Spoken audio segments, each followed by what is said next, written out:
Bonjour à toutes et à tous, ravi de vous retrouver sur le plateau de Place aux paysans, l'émission qui vous laisse rentrer chez nos paysans. Aujourd'hui, on s'intéresse à l'eau. L'eau est-elle gaspillée dans nos exploitations? Comment est-elle gérée? Tout simplement, on va poser la question à Nicolas Chartier de la Chambre de l'agriculture de la Loire.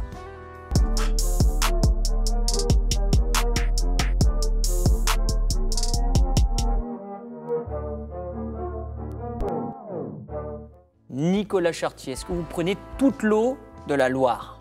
Non, nous ne prenons pas toute l'eau de la Loire pour l'agriculture. C'est vrai qu'on est souvent accusé ou montré du doigt par rapport à l'utilisation de l'eau, notamment l'utilisation de l'eau qu'on peut avoir en période estivale pour irriguer nos cultures, et ces mêmes cultures qui servent à nourrir nos animaux. Dans le département de la Loire, on a une faible part de notre surface agricole qui est irriguée, on a seulement 7%. Donc c'est pas beaucoup. Donc c'est pas beaucoup. On va comprendre l'utilisation de cette eau. Vous l'utilisez pourquoi? Alors l'utilisation de l'eau en agriculture, c'est d'abord l'abreuvement des animaux, puisque par exemple une vache laitière en période estivale a besoin de 100 litres d'eau par jour pour sa production, donc c'est un chiffre qui est quand même important. Après on a besoin de l'eau pour la transformation de nos produits et pour la vente directe sur nos exploitations. Et puis enfin, comme on l'a déjà dit, par rapport aux cultures, pour faire pousser nos cultures et pour pouvoir nourrir nos animaux. Mais pourquoi vous irriguez en pleine journée? Pourquoi pas comme je fais dans mon petit jardin, le matin ou le soir? Non, on a du bon sens en agriculture, on n'irrigue pas forcément en pleine journée, on essaie de regarder les périodes optimales. Et puis nous, au niveau de la Chambre d'agriculture, on s'est doté de sondes tensiométriques qu'on pose au niveau de nos sols, qui nous donnent le niveau d'assèchement de nos sols. Et ensuite, avec notre conseiller irrigation, on rédige des bulletins hebdomadaires à destination des irrigants pour qu'ils puissent déclencher l'irrigation au bon moment, suivant le besoin et le stade des cultures. Voilà, c'est pas fait au pifomètre. Non, tout est calculé, tout est très très technique. Depuis 20 ans, il y a un R&D et les chiffres commencent à tomber, les résultats commencent à tomber.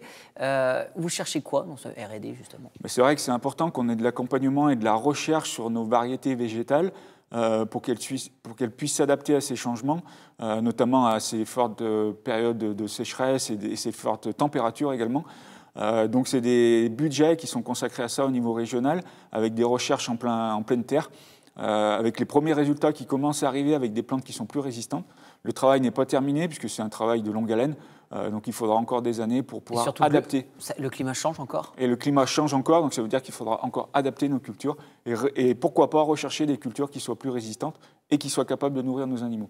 Nos équipes de tournage étaient au mois d'août lors de la récolte, on va le voir dans quelques instants, des cerises du côté de Ceylieu.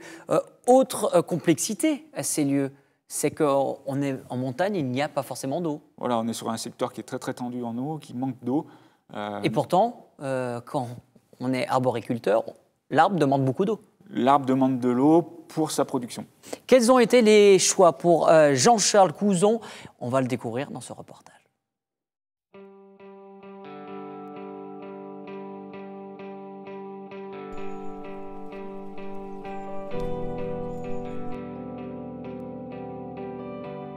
Non, on ne peut pas gaspiller l'eau parce qu'on est très limité en ressources en eau chez nous. Donc nous, l'eau, on est habitué à la gérer depuis très longtemps avec des systèmes d'irrigation localisés qui permettent d'apporter le juste nécessaire à l'arbre. Et c'est ce qu'on fait dans un verger comme ça qui est irrigué avec de l'eau potable malheureusement puisqu'il n'y a pas d'autres possibilités. On est trop loin des retenues collinaires qui stockent l'eau d'hiver. Donc on irrigue ici avec de l'eau potable, avec un système d'irrigation goutte à goutte, avec des programmateurs qui permettent d'amener des petites quantités d'eau à l'arbre plusieurs fois dans la journée si nécessaire, de manière à ce qu'il n'y ait pas de gaspillage et que l'arbre l'utilise de manière la plus optimale possible. Chez nous, l'irrigation traditionnellement se fait par les retenues collinaires, les petits barrages qui stockent l'eau d'hiver. L'eau qui ruisselle et qui n'est pas utilisée puisqu'en hiver la nature n'a pas besoin de beaucoup de ressources en eau. Donc on stocke cette eau-là et on la réutilise pendant la saison, depuis le printemps parfois jusqu'à l'automne, par l'intermédiaire de systèmes de pompage et d'alimentation des vergers par des réseaux souterrains. Voilà, si on fait une moyenne sur l'ensemble de la production fruitière, à partir de 2000-2500 m3, on est capable d'irriguer un arbre et de l'alimenter correctement. Un arbre est gourmand en eau si on cherche à faire des gros rendements avec des grands arbres. Là, on est sur des vergers très limités en taille parce que d'abord, il y a de la pente, on ne peut pas monter très haut et en plus, on a la volonté et l'obligation de réduire nos rendements. Donc là, on a des arbres petits avec une frondaison, donc un système aérien de l'arbre assez réduit pour faire, allez, on va dire, ici en moyenne, on fait quelque chose comme 8 tonnes hectares de cerises. C'est peu, mais on n'est pas en capacité de faire plus, dans la mesure où on est vraiment limité en eau.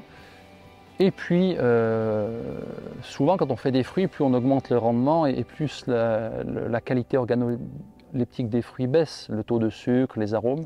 Donc, du fait qu'on réduit nos rendements, on sait qu'on fait des fruits qui sont très chargés en sucre et qui sont très bons à manger.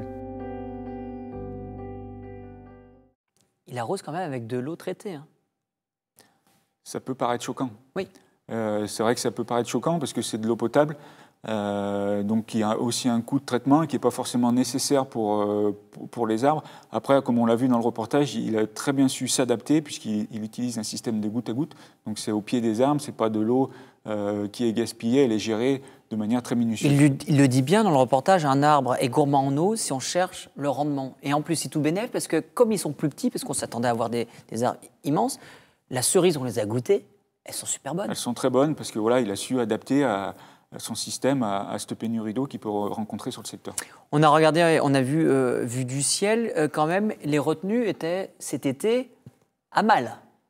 On a eu beaucoup de difficultés déjà à les remplir et puis après, la sécheresse a commencé très tôt, à partir du mois d'avril-mai, donc beaucoup d'utilisation de l'eau et on est arrivé sur la période la plus importante de juillet-août avec un déficit. Mais c'est une solution, les retenues ? Mais ça reste une solution de gestion de l'eau. Nous, c'est ce qu'on met en avant au niveau de la Chambre d'agriculture, parce que c'est vrai que on disait souvent en avant qu'il fallait stocker l'eau l'hiver. Donc maintenant, on a plutôt des hivers secs, donc c'est plutôt des stockages en période de haute eau. C'est pas notre souhait de stocker toute l'eau. Si on stocke que 5, 10 ou 15%, ce sera suffisant. Parce et on le répète, vous le laissez aux autres aussi. Voilà, il faut aussi en partager pour le milieu, pour les cours d'eau, pour les nappes. Donc ça, c'est important. C'est important de le dire. Merci à vous, Nicolas Chartier, d'avoir pris le temps de venir nous Merci. voir. Voilà, j'espère que vous avez eu quelques éléments de réponse et à très vite dans votre émission Place aux paysans.